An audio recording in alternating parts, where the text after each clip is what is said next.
ഒരു ബഹളം. ഗുളിക കഴിച്ചു കിടന്നുകൊണ്ട് ബോധം കിട്ടങ്ങ് ഉറങ്ങിപ്പോയി. അയ്യോ, എന്താ ഇവിടെയൊക്കെ ചോര?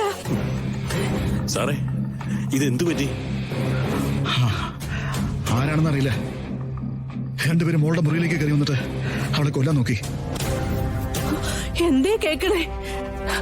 നമ്മുടെ വീടിനകത്താണോ ഈ സംഭവിച്ചേ? ഇപ്പൊ തന്നെ പോലീസിനെ വിളിക്കണം. എന്തായാലും കേസ് കൊടുക്കാതെ പറ്റില്ല. അവര് വന്ന് അന്വേഷിക്കട്ടെ അനിയ.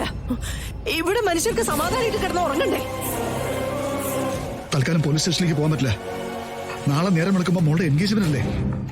അതിനിടയില് ഒരു പോലീസ് അന്വേഷണവും ബഹളവും ഒന്നും പാടില്ല. സാറേ, അവരാരാണെന്ന് അറിഞ്ഞില്ലെങ്കിൽ ഇനി ഇങ്ങനെ ഉണ്ടാവില്ലേ? അതൊന്നും ഉണ്ടാവില്ല ശാന്തി. ശ്രീനിവാസന്റെ വീട് കയറി വന്ന് ആക്രമിക്കാൻ ശ്രമിച്ചിട്ടുണ്ടെങ്കിലേ അവൻ ആരാണെന്ന് കൃത്യമായിട്ട് ഞാൻ അറിഞ്ഞിരിക്കും. അതിനാർക്കും ഒരു സംശയം വേണ്ട. ഈ അടിക്ക് തിരിച്ചടി കൊടുക്കാൻ ശ്രീനിവാസന് അറിയാം. മോളെ മോളെ എന്റെ മോള് പേടിച്ചില്ലല്ലോ. അതായിരുന്നു അച്ഛന്റെ ഭയം. പേടിക്കണ്ട കേട്ടോ. ജീവൻ തരാൻ തയ്യാറായിട്ട് ഞാനുള്ളപ്പോ മോക്കൊന്നും സംഭവിക്കില്ല.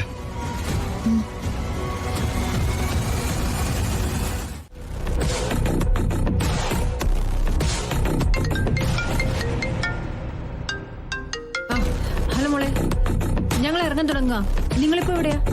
ദേ, ഇവിടുന്നൊക്കെ ഇപ്പൊ എല്ലാവരും ഹാളിലേക്ക് ഇറങ്ങാൻ നിക്ക. ഹാളിന്റെ അഡ്രസ് ഒക്കെ കിട്ടിയില്ലേ? ആ, കിട്ടി. ഞങ്ങൾ പെട്ടെന്ന് വരാം. എല്ലാം ഓക്കെ അല്ലേ? ഓക്കെ ആണ്. കൃഷ്ണന്റെ കൂടെ തന്നെയുണ്ട്. ഞങ്ങൾ അവിടെ എത്തിയ ആരും അറിയാതെ നമുക്ക് തിരിച്ചു പോരാം. ആ, പിന്നെ മമ്മി, ഇന്നലെ രാത്രി ഇവിടെ ഒരു സംഭവം ഉണ്ടായി. എന്താ? ഇന്നലെ രാത്രിയില്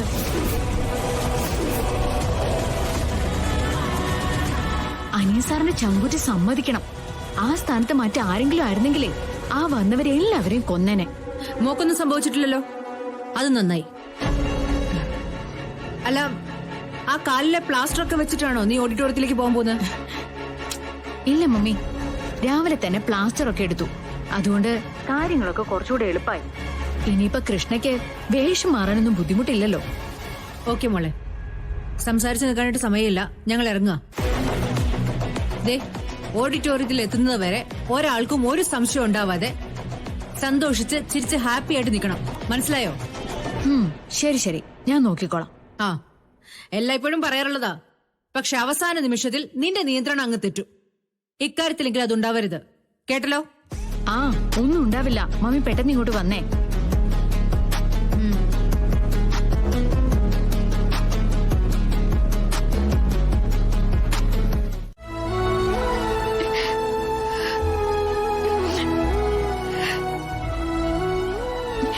എനിക്ക് വലിയ മണ്ടത്തരം പറ്റി. എന്താ? ഞാൻ ഇടയ്ക്ക് ചിന്തിക്കും, സിത്താര മേഡത്തെ കുറിച്ച് എനിക്ക് മനസ്സിലായിട്ടുണ്ടെന്ന്. എവിടെ? ഒന്നുമില്ല, ഒട്ടും മനസ്സിലായിട്ടില്ല. സത്യത്തില് മേഡം ഇതൊക്കെ മനസ്സറിഞ്ഞ് ചെയ്യുന്നതാണോ? അതോ നേരത്തെ പറഞ്ഞ പോലെ നന്ദി കാണിക്കാൻ വേണ്ടി മാത്രാണോ? നിന്റെ അമ്മ നിന്നെ കൊണ്ട് എന്റെ മുന്നിൽ വന്നപ്പോ ഞാൻ എന്താ പറഞ്ഞ? നിന്നോട് എനിക്ക് സ്നേഹമുണ്ടെന്ന് തന്നെയാണ്. ആവശ്യപ്പെട്ടതും അവകാശപ്പെട്ടതും ഒന്നും എനിക്ക് പതിച്ചു തരാൻ പറ്റിയിട്ടില്ല, പറ്റുകയില്ല.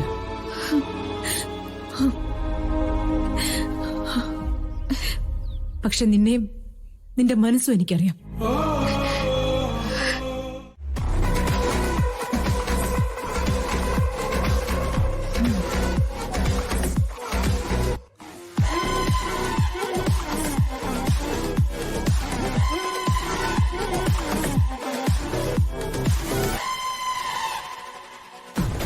ഒരുങ്ങിക്കഴിഞ്ഞപ്പോ നല്ല ഭംഗിയൊക്കെ ഉണ്ട്.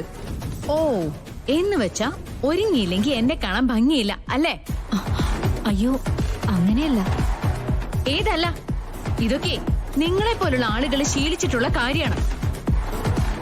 ഞങ്ങളൊക്കെ എന്തോ വിലപിടിപ്പുള്ള മേക്കപ്പ് സാധനങ്ങൾ ഉപയോഗിക്കുന്നു, അതുകൊണ്ട് നിങ്ങളെക്കാളും ഭംഗിയുണ്ടെന്ന് തോന്നും.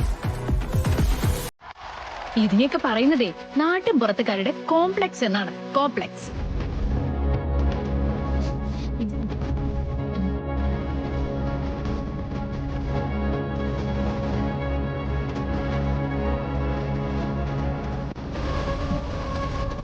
എഴുന്നേക്ക്. എഴുന്നേക്കാനാ പറഞ്ഞേ.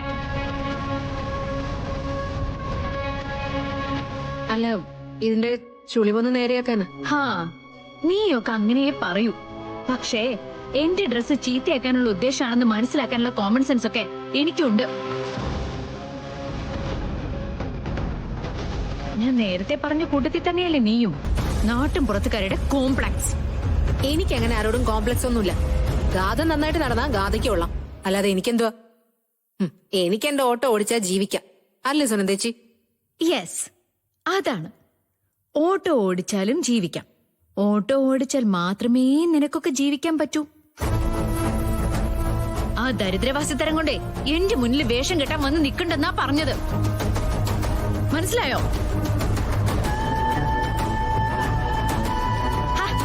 എന്തിനാ രണ്ടുപേര് എന്റെ മുന്നിൽ ഇങ്ങനെ വന്ന് നിക്കുന്നേ?